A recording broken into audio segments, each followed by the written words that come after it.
দৰ্শকসকল, আজি তৰা গাজৰ এটা ৰেচিপি লৈ আহিছোঁ, একেবাৰে সাধাৰণ। আৰু এইখিনি তৰা গাজ হয়, আনি থোৱা 2 দিনমান হৈছে। সেইকাৰণে তৰা গাজখিনি অকণমান শুকাই গৈছে। তথাপিও বাহিৰৰ অংশটো ইয়াৰ যিহেতু ইউজ নহয়, ভিতৰৰ অংশখিনিহে ইউজ হয়, শুকাই গ'লেও বিশেষ কোনো প্ৰব্লেম নাই। গতিকে মই বাহিৰৰ যিখিনি তৰাৰ বাকলি সেইখিনি মই গুচাই ভিতৰৰ কোমল অংশটো উলিয়াই ল'বলৈ লৈছোঁ।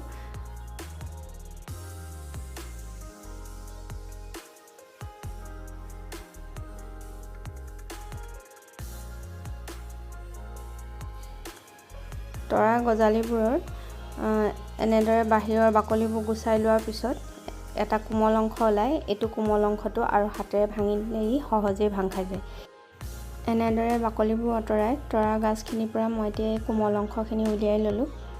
এইখিনি মোৰ তৰা গাজৰ কোমল অংশখিনি। এইখিনি এতিয়া মই ভালদৰে ধুই এখন প্লেটত কাটি লৈছোঁ।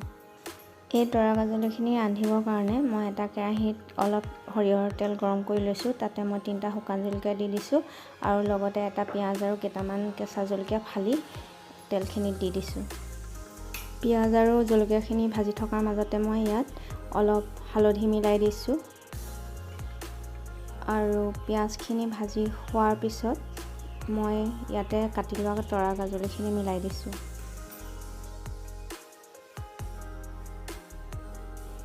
এটা আলু মই কাটি ৰেডি কৰি ৰাখিছিলোঁ, সেই আলুটো এতিয়া মই ইয়াৰ লগত মিলাই দিছোঁ। এতিয়া মই ইয়াতে প্ৰয়োজন মতে অলপ নিমখ মিলাই দিছোঁ।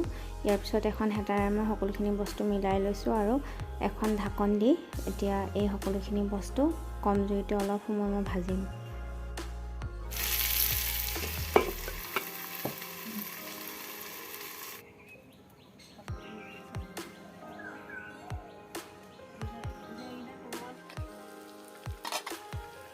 মাজে মাজে মই হেতাৰে ভাজিখন লৰাই দিছোঁ আৰু যেতিয়ালৈকে নিসিজে সকলোখিনি বস্তু তেতিয়ালৈকে মই ভাজিখন কম জুইতে এনেকৈ হেতাৰে লৰাই লৰাই ভাজি ল'ম।